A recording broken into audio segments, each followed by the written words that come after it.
Hello साथियों, मैं BL लूणा मेरे यूट्यूब चैनल स्टडी टाइम में आपका हार्दिक स्वागत करता हूं। हम हिंदी साहित्य का इतिहास पढ़ रहे हैं और उस हिंदी साहित्य के इतिहास में हम जो कहानी विधा है उसके बारे में पढ़ रहे हैं। एक गद्य विधा है कहानी, उसके बारे में अध्ययन कर रहे हैं। अगर आप मेरे चैनल पर पहली बार आए हो तो आप मेरे चैनल को सब्सक्राइब कर ले, बेल आइकन को ऑल पे प्रेस कर ले ताकि मेरे आने वाले हर वीडियो का नोटिफिकेशन आपको मिलता रहे।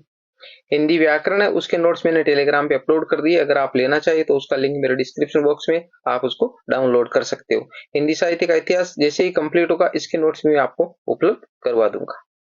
अब बात करें जो प्रारंभिक काल की कहानी है, यानी जो कहानी विधा है, एक क्लास पहले हमने ली है, उसके अंदर जो कहानी है उसके बारे में हमने देखा है। कहानी क्या है, कौन कौन सी उनकी परिभाषा है, किस विद्वान ने क्या परिभाषा दी है, इसके बारे में हमने देख लिया। इस क्लास में हम जो काल का विभाजन किया गया कहानी का उसके बारे में देखेंगे। तो जो प्रारंभिक काल की कहानियां हैं, उस प्रारंभिक काल की कहानियां में क्या विशेषताएं हैं, कैसी थी वो, कौन कौन सी थी। हिंदी साहित्य के मध्य काल यानी जो बीच का काल था में मर्गावती कुतुबन की रचना है, चित्रावली उस्मान की, मधुमालती मंजन की और पद्मावत हमारे जायसी की। तो ये है जो आख्यान परक कथाएं लिखी गई, यानी ये है जो आख्यान परक कथाएं लिखी गई। इनके जो रचना समय की बात करें तो मधुमालती है ये 1503 ईस्वी है, और एक भी है, कई कई गाइडों में 1501 लिखा हुआ है। चित्रावली है वो 1613 है। मधुमालती है वो 1545 ईस्वी है। पद्मावत है वो 1540 ईस्वी है, यानी इस समय ये लिखी गई जो आख्यान परक कथाएं थी। रानी केतकी की कहानी या उदयभान चरित दोनों एक ही है। रानी केतकी की कहानी का अन्य नाम उदयभान चरित है, जो शहीद इंशाअल्लाह खां की 1803 ईस्वी में लिखी गई। यानी ये जो प्रारंभिक काल की बात हो रही है, प्रारंभिक काल में कहानी का विकास कैसे हुआ, पहले ये लिखी गई जो कहानियां थी। राजा भोज का सपना 1853 ईस्वी में लिखा गया, राजा शिव प्रसाद सितारे हिंद द्वारा। राजा शिव प्रसाद सितारे हिंद। इन दोनों कहानियों में कहानी के सभी तत्व उपलब्ध नहीं होते। कौन कौन सी? रानी केतकी की कहानी और राजा भोज का सपना, इन दोनों कहानियों की बात हो रही है। राजा रानी केतकी की कहानी और राजा भोज का सपना है। इनकी विशेषता में क्या है कि इन दोनों कहानियों में कहानी के सभी तत्व उपलब्ध नहीं होते, यानी कहानी के जो तत्व होते हैं जैसे कथा वस्तु, भाषा, संवाद, उद्देश्य, ये जो सारी जो चीजें वो पूरे तत्व इन कहानियों में नहीं मिलते। इसी कारण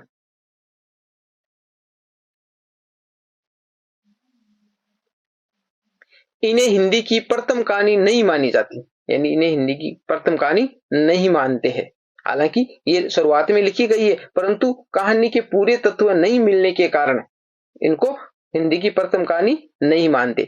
हिंदी साहित्य में कहानी की वास्तविक शुरुआत सरस्वती पत्रिका जो 1900 ईस्वी में प्रकाशित हुई थी, सरस्वती पत्रिका जो मासिक थी, के प्रकाशन वर्ष 1900 ईस्वी अर्थात द्विवेदी युग के आविर्भाव काल से ही मानी जाती है, क्योंकि जो द्विवेदी महावीर प्रसाद द्विवेदी उन्होंने इसका 1903 में संपादन संभाला था, 1903 से 1920 तक। ठीक है, तो ये कह रहा है कि जो द्विवेदी काल है उससे ही इसका जो वास्तविक शुरुआत है कहानी की वो द्विवेदी युग से मानी जाती है, जो महावीर प्रसाद द्विवेदी। तो अब बात करें जो ये प्रारंभिक काल की है, कुछ जो दो चार पॉइंट थे वो हमने देख लिए, कहानी का किस प्रकार शुरुआत हुई है। अब बात करें कि जो द्विवेदी काल है वो द्विवेदी युग कहां से स्टार्ट होता था, तो 1900 से लेकर 1916 ईस्वी, 1900 से लेकर 1916 ईस्वी तक द्विवेदी काल है। जो द्विवेदी युग की कहानी है उनका काल है, द्विवेदी युग की कहानी है उनका काल है।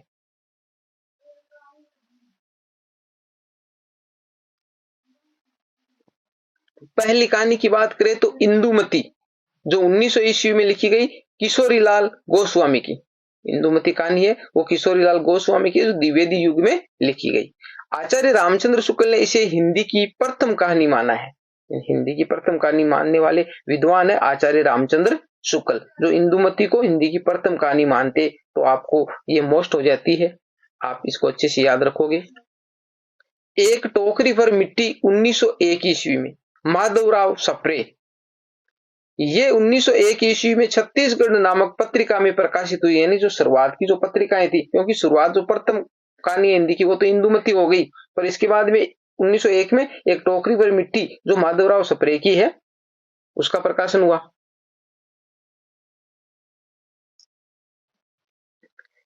इसके बाद में है प्लेग की चुड़ैल 1902 ईस्वी, मास्टर भगवान दीन। मन की चंचलता 1902, माधव प्रसाद मिश्र। 11 वर्ष का समय 1903, आचार्य रामचंद्र शुक्ल। 11 वर्ष का समय। पंडित और पंडितानी 1903, गिरिजादत्त वाजपेयी। दुलाई वाली 1907 ईस्वी, बंग महिला राजेंद्र बाला घोष। इसका नाम तो क्या है, राजेंद्र बाला घोष है, पर हमारे यहाँ बंग महिला नाम देखने को मिलता है, जो दुलाई वाली 1907 ईस्वी में प्रकाशित हुई। यानी द्विवेदी काल में ये जो है वो महत्वपूर्ण कहानियां हैं जिनका प्रकाशन एक के बाद एक हुआ था। यानी 1907 से लेकर 1900 के बीच में इन 7 वर्षों में इनका प्रकाशन हुआ और ये द्विवेदी युग की कहानियां मानी जाती है। प्रथम कहानी हमारी इंदुमती है, जो आचार्य रामचंद्र शुक्ल का मानना है। आगे देखो, द्विवेदी युग के प्रमुख कहानीकार। द्विवेदी युग के प्रमुख कहानीकार कौन कौन से? किशोरीलाल गोस्वामी 1865 से 1932 ईस्वी।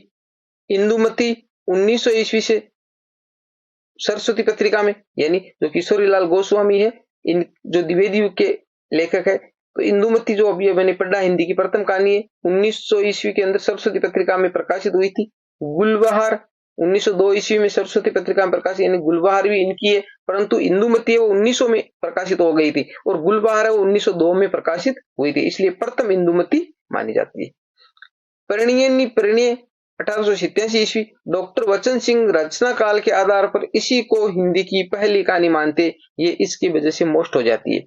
यानी परिणय परिणय है वो 1887 में प्रकाशित हो गई थी, जो किशोरीलाल गोस्वामी की। इसको डॉक्टर वचन सिंह है वो रचना काल के आधार पर हिंदी की प्रथम कहानी मानते, परंतु इसके अंदर वो जो सारे जो कहानी के गुण होते वो नहीं मिलने के कारण जो वास्तविक शुरुआत है हिंदी में कहानियों की, वो इंदुमती से ही मानी जाती है। यानी इंदुमती को ही प्रथम कहानी माना जाता है हिंदी की। आगे देखो,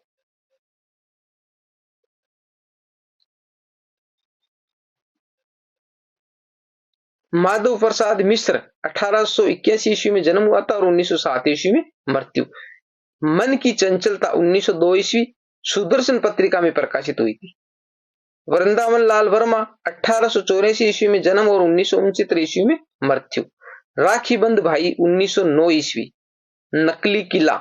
ये दो कहानियां हैं जो वृंदावन लाल वर्मा की है।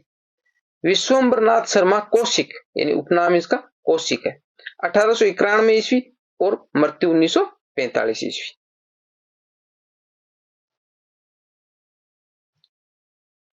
रक्षाबंधन 1913 ईस्वी, ताई, विधवा, कर्तव्य बल, विद्रोही, पतित पावन, पगली। ये कहानियां है विश्वम्बरनाथ शर्मा कौशिक की। फिर इनके कहानी संग्रह भी है जिसके अंदर एक से अधिक कहानियां ऐड की जाती है। गल्फ मंदिर, गल्फ का मतलब कहानी होता है, प्रेमचंद ने कहानी को गल्फ कहा है। चित्रशाला जिसके 2 भाग है, प्रेम प्रतिमा, मणिमाला, कल्लोल। ये जो कहानी संग्रह है किसके? विश्वम्बरनाथ शर्मा कौशिक के।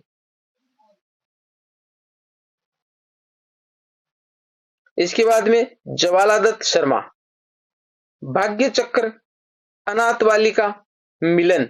ये है जो ज्वालादत्त शर्मा की कहानियां हैं। आगे देखो, आगे है चंद्रधर शर्मा गुलेरी, 1883 ईस्वी में इनका जन्म हुआ था और 1920 ईस्वी में इनकी मृत्यु हुई थी। जो चंद्रधर शर्मा गुलेरी है, इनकी जो 3 कहानियां हैं वो महत्वपूर्ण है और उन 3 कहानियों से ही ये जो साहित्य जगत में प्रसिद्ध हो गई। पहली कहानी है सुखमय जीवन 1911 ईस्वी में, जो प्रथम कहानी मानी जाती है चंद्रधर शर्मा गुलेरी की। बुद्धू का कांटा 1914 ईस्वी में, उसने कहा था 1915 ईस्वी में। यानी इनकी जो प्रसिद्धि का कारण है, इनकी प्रसिद्धि का कारण है वो यही था, उसने कहा था 1915 ईस्वी में प्रकाशित हुई थी। जो प्रत्येक सिलेबस में जहां भी एग्जाम होता है तो उस सिलेबस में, जैसे पिछली फर्स्ट ग्रेड में भी थी, अभी कॉलेज लेक्चर में भी थी, यानी ये सिलेबस में अक्सर ये कहानी लगाई जाती है और बहुत ही शानदार कहानी है।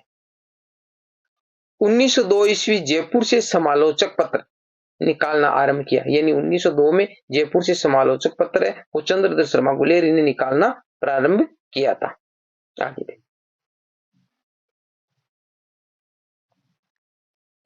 राधिका रमण प्रसाद, राधिका रमण प्रसाद, कानों में कंगना 1913 ईस्वी, कानों में कंगना 1913 ईस्वी।